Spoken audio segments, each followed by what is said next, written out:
Yo, what's going on guys, my name is Project Zeus and welcome back to another Assassin's Creed video on this channel once again. Now today guys, we're going to be looking at the top 5 most fun things to be doing in Assassin's Creed Origins. Now, I will say, on this game, there's so much to do. Now, part of the reason why this game is so good is because the open world has so many things to do that aren't just there for no reason. You know, they're really thought out. Every side quest has their own mission, their own storyline. Everything is just there. There's hunting, there's everything you can think of, and this game is just fun. So without any rambling guys, this is going to be my opinion on the top 5 most fun you guys can get up to right now on Assassin's Creed Origins.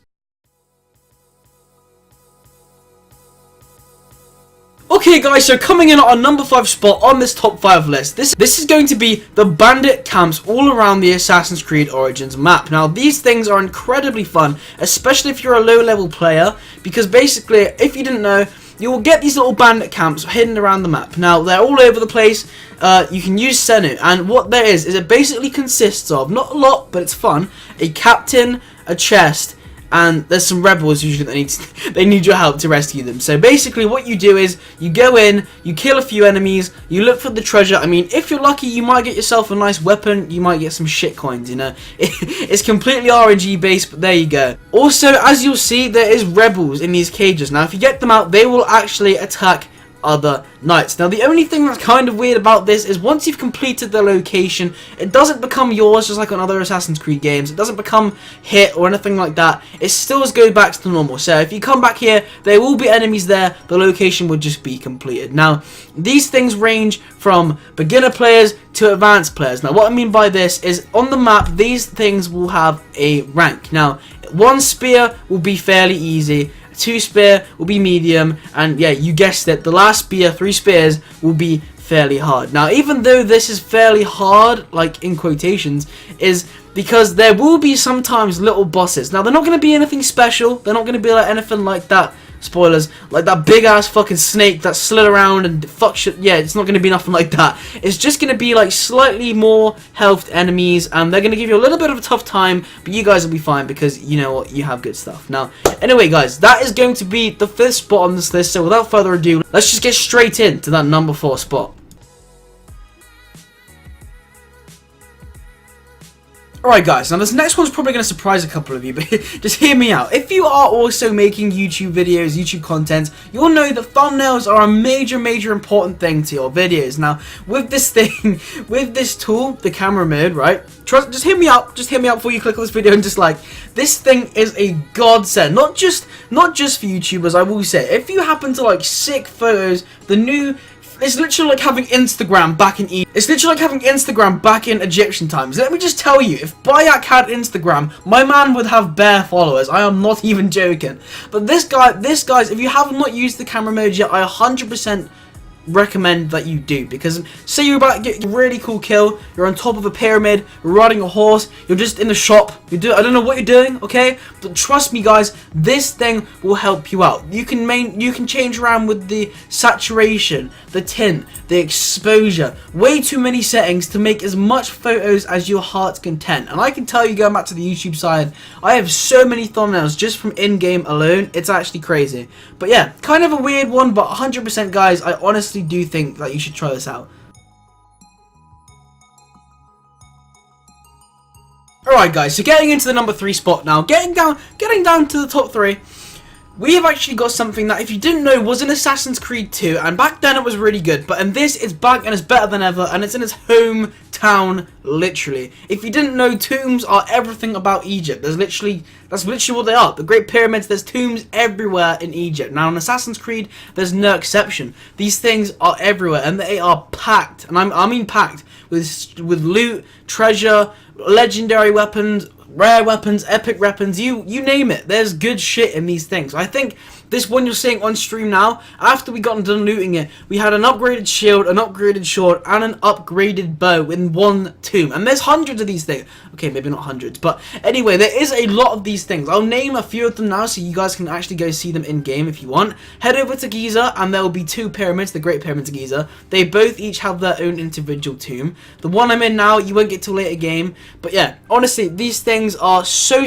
fun to explore. They do get a bit tedious when there's puzzles puzzles inside them, but if you have to, you can look up a YouTube guide and you will find out how to pass it. But it's usually pretty easy because you know what, they don't want to make it too hard. It's just a little thing to do on the side. But it is really fun. I mean, they didn't even have to do that, you know? There's just so much in Assassin's Creed Origins in the free road, and that just makes it in itself a great game. But you will find at the end of the tomb, and this is how you know when you'll complete the location again, just like the bases. When you get to the tomb itself, where the dead pharaoh is, you will actually get this legendary tablet. Now, you don't get anything from it, you just have to interact with it. Bayek will say something, and boom, you have completed the location. Make sure you don't miss those chests, because honestly, you don't want to miss them. They're full of good shit, alright? So, yeah, anyway, that is going to be the number 3 spot, guys. So, getting down to the last 2 in our top 5. Let's go see what number 2 is. Coming in at the number 2 spot, guys, this is going to be one of the most fun things, if not maybe almost tied in with the number 1 most fun things to do on this list. This is going to be hunting. Now, we've had hunting before in like Assassin's Creed 3, but it was never really worthwhile, whereas now it is an essential. If you want to upgrade your health, your equipment, anything, you have to have stuff from the animals. Now, most of the stuff is really usable, like the stuff I just said, upgrading stuff, selling it, but most of it you are going to get some useless crap, like the say for instance you get the material you need, like hard leather from a hippo, you're going to get the head sort of thing. You don't need any of that shit, but you can sell it in bulk and it will add up. So say you're farming for hard leather, by the end of it you will have like a few $100 worth of hippo skull, whatever you want to call it. You will have a couple $100 worth of that sort of stuff. So just remember to keep on selling that at the weavers or the blacksmith and you should be fine. In a way, it's almost like the economy of the game, if you know what I mean. Like after a while you're a trader, you know, you start trading it, and that's how you kind of beat the game in a sense. Not the story, but like get on top of your money. So if you wanted a money guide as well, that's also one of them. Well, here it is, guys. The number 1 most fun thing to do in Assassin's Creed Origins is the side quests. Now, these side quests can range from so many different things, and like I said at the start of the video, there is no set thing for these. They all have their own fully fledged storyline. I don't know how the people over at Ubisoft did this. They must have had so many people working on it, because like it's not just like some random ass side mission where you go kill this guy, you go kill that guy.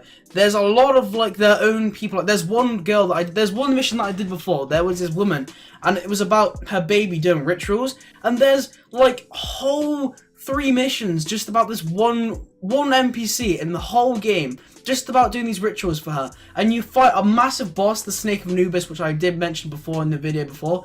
But yeah, honestly, it's the majority of content in this game is absolutely crazy. So yeah, I mean, this is just top 5 most fun things. You could there's just so many more things that I couldn't put it all into this one list, okay? Like there's a lot of things. So there we go, guys. That's the top 5 most fun things to do in Assassin's Creed Origins. If you did enjoy this sort of content, guys, please remember to like and subscribe if you already haven't, so you never miss it when I upload a video just like this. And I can't wait to see you all in the next stream. Peace.